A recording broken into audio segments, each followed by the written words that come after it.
संसद का दूसरा हफ्ता भी लगातार हंगामे में धुल रहा है। केंद्र सरकार कह रही है कि वो मणिपुर पर चर्चा को राजी है, लेकिन विपक्ष नहीं मान रहा। विपक्ष का क्या कहना है, आइए जानते हैं शिवसेना के सांसद अरविंद सावंत जी से। अरविंद जी, आप लोगों का क्या कहना? आप लोगों ने मणिपुर की मांग की, मणिपुर के लिए चर्चा को तैयार है। अब क्या मांग है? लगता नहीं कि सारे विधेयक पास कराए जा रहे हैं। और आपको ये समझ में क्यों नहीं आता है? मुझे ये समझ में नहीं आ रहा है कि हमने पहले स्थगन प्रस्ताव दिया था। अगर चर्चा करने के लिए तैयार थे तो पहले क्यों नहीं किया? ये पहला सवाल है। फिर स्थगन प्रस्ताव को छोड़कर जब नहीं कर रहे तो हमने लोकसभा में अविश्वास प्रस्ताव लाया। राज्यसभा में 267 या 67 के तहत वो चर्चा मांग रहे हैं। ये कुछ अलग, मतलब अल्पकालीन चर्चा, मतलब 2 घंटे में। मणिपुर का विषय इतना छोटा लगता आपको कि 2 घंटे में चर्चा करके खत्म करे? बाहर लोगों को समझ में नहीं आता। चर्चा करने के लिए तैयार है। अरे क्या तैयार है? क्या तैयार है? 2 घंटे में खत्म करना है क्या? विपक्ष 267 से नीचे नहीं। इसलिए वो बात रही। फिर जब अविश्वास का प्रस्ताव आने के बाद में, हाँ समय है, 10 दिन का, और अलग बात है, लेकिन आप उसका गलत इस्तेमाल कर रहे हो, जबकि अविश्वास प्रस्ताव की चर्चा पहले होनी चाहिए। अब जिस सरकार पे अविश्वास प्रकट कर रहा है, किया है, वो सरकार बिल पास कर रही है। ये कौन सा तरीका? आज तक इस देश में करीबन 27 बार अविश्वास प्रस्ताव आए। अब 27 बार कभी भी ऐसा नहीं हुआ कि अविश्वास प्रस्ताव आए और बिल पास कर दिए। एक आध अपवाद हो सकता, लेकिन कभी नहीं हुआ। याद करो, आदरणीय अटल बिहारी वाजपेयी जी के खिलाफ भी अविश्वास प्रस्ताव आया, तब बिल पास हुए थे क्या? याद करो। नहीं। फिर आज तो 2 बिल पास करा दिए। इसका मतलब ये खुद गैर कानूनन काम करते हैं और बताते हम चर्चा, हम तैयार है। अरे तुम, सारा काम गैर कानूनन चल रहा है।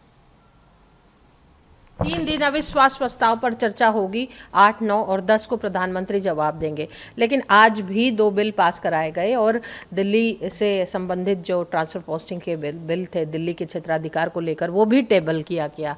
तो लगता नहीं कि एक के बाद एक सरकार बिल भी पारित कराई जा रही है और उसमें विपक्ष भाग नहीं ले रहा है। तो क्या ये अलोकतांत्रिक तरीके से नहीं बढ़ावा दिया जा रहा है? तरीके का जतन करना चाहते, वह अलोकतांत्रिक बर्ताव करना चाहते हैं। बुलडोजर जैसे कहते हैं ना, बुलडोजर लगा के दबा के ले लो बस। उनको बाद में संख्या हमारी दबाओ। ये जो तरीका है वो तरीका ही गलत है। पार्लियामेंट्री अफेयर्स मिनिस्टर किस लिए होता है? संवाद करे, बात करे।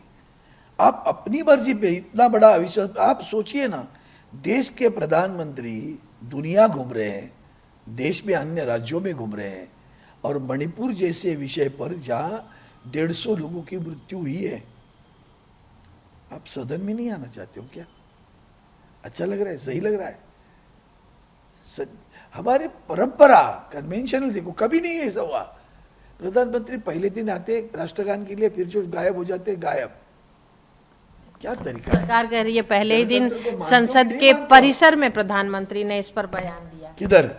संसद के अंदर परिसर में। किधर दिया? मीडिया बाइट जो दी थी। क्या बात करती हूँ? ये आपको मार गई क्या? फिर क्या के लिए संसद? हम लोग भी बाहर ही बोलते हैं ना, बाहर बोलेंगे जो बोलना है वो। अभी भी बाहर ही बोल रहा हूँ ना। तो ये गलत है, सरासर गलत है। कितना, मतलब देखो ना, उसका भी समर्थन कर रहे हो। जब संसद चल रही है तो कन्वेंशनली, लॉफुली, अपने नियमों के अनुसार देश के प्रधानमंत्री का कोई भी बयान, मतलब प्रधानमंत्री के कोई भी मंत्री, कोई भी सहूलत हो, कोई नई बात करनी है, वो बाहर नहीं बात करेगा, पहले संसद में कहेगा फिर बाहर बात करेगा। ये उल्टा हो रहा है, पहले बाहर बोलेंगे बाद में संसद में बोलेंगे। सावंत साहब, जब आप अटल जी के बारे में बात कर रहे हैं, पहले भी मणिपुर और नॉर्थ ईस्ट डिस्टर्ब था।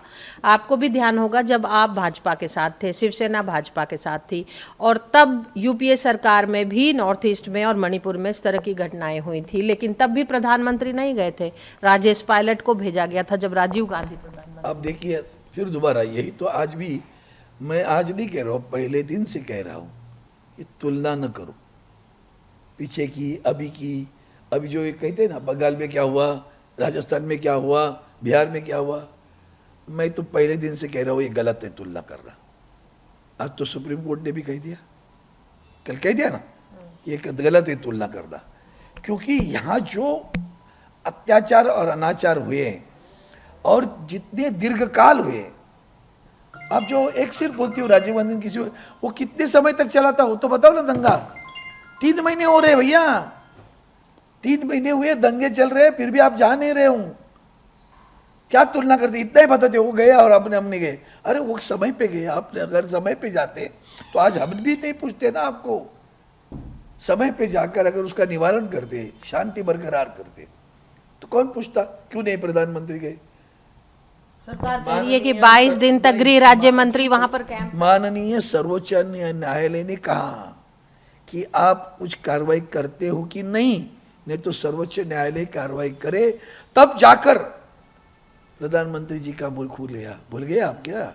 यही तो उनकी खासियत है, बुलाना चाहते हैं गलतियां।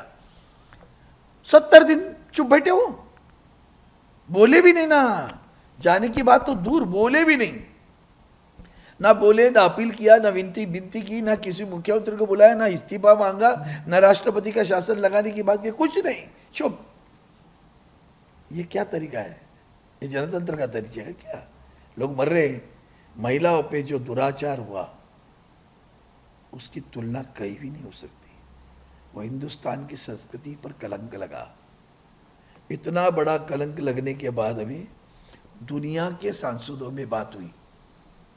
आपके प्यारे बाइडेन जी ने भी खत लिखा आपको, फ्रांस में चर्चा हुई, देश के पार्लियामेंट में नहीं हो रही है। संस्कृति को कलंक लगा, तब भी आप चुप कर बैठे हुए। कहीं 2 मरे और 200 मरे, इसकी कम तुलना करते हो क्या? यानी कि 267 पर अगर सरकार नहीं मानती है तो संसद नहीं चलने देगी। 267 राज्यसभा में आता है, हमारे यहाँ एडजर्नमेंट मोशन आता है। अभी हमने वो दे दिया है, अभी अविश्वास प्रस्ताव की बात होगी। एडजर्नमेंट मोशन रोज दिए जा रहे हैं मगर एडमिट नहीं करते ना भाई। पहले तो ऐसे होता था, एडजर्नमेंट मोशन अगर आपने दिया तो आपको पूछा जाता था पार्लियामेंट में कि क्या कहना है आपको, तो 1-2 मिनट बात करते थे और कहते थे इस नियम के अंतर्गत नहीं करो, हम इस नियम के अंदर चर्चा लेते हैं। परसों चर्चा ऐसे एक बार भी हुआ सिर्फ चर्चा करने के लिए तैयार है, अल्पकालीन, मतलब 2 घंटे की। यही विषय की गंभीरता है क्या आपको? उससे समझ में आना चाहिए कि जानबूझकर डालना चाहते हैं। अभी वो अविश्वास प्रस्ताव, उसका नियम है 50 अगर सांसद सदस्य दे रहे तो उसकी अनुमति देनी पड़ती है। वो माननीय अनुमति देने के बाद 10 दिन के अंदर चर्चा होनी चाहिए। वो 10 दिन क्यों होता है भाई? अगर प्रस्ताव पीछे लेना है, क्या लेना है, वो सरकार कहेगी मैं आप कदम उठा रहे, क्यों कर रहे हो, ऐसा होता है, इसके लिए वो अनुमति दी हुई है। उसका मतलब उतना समय निकालना ही है, ऐसा नहीं है ना। गंभीर नहीं लग रहे आप? यही तो दुर्भाग्य है देश का। महिलाओं के अत्याचारों पर चुप कर बैठना, देश की संस्कृति को कलंक लगने पर भी चुप कर बैठना, इतना हिंसाचार होना, 100-150 लोग मरने के बाद भी चुप कर बैठना, ये उनकी आदत हुई है। किसानों के आंदोलन में कितने लोग मरे थे मालूम है? चुप कर बैठे ना, ये उनकी आदत गिरी है। जनतंत्र को मानना ही नहीं है, मरने दो। ये जो बेपरवाही है।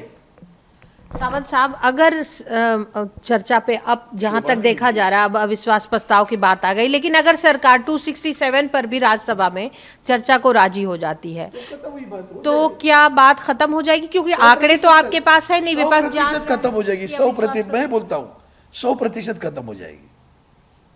नहीं करना चाहते यही तो। और अविश्वास प्रस्ताव किस आधार पर लाया गया? क्यों आंकड़े तो विपक्ष के साथ है। नंबर से कोई मतलब नहीं होता। जब हमने स्थगन प्रस्ताव लाया, आपने बात नहीं की, तो हमें कोई दूसरा पर्याप्त नहीं रहा कि अगर प्रधानमंत्री सदन में ही नहीं आना चाहते हैं, बात ही नहीं करना चाहते हैं, तो गलत है। इसलिए वो अविश्वास प्रस्ताव लाना पड़ा। और यदि 267 पर सरकार चर्चा कराने को राजी हो जाती है तो क्या शिवसेना बाद में बंगाल में जो हुए हैं महिलाओं पर अत्याचार बाकी जगह पर भी मांग करेंगी? क्या बात करती है आप? कोई कहीं भी अभी अविश्वास प्रस्ताव आएगा ना, वो लोग भी बोलने वाले हैं। बंगाल क्यों, कहीं भी होने दो।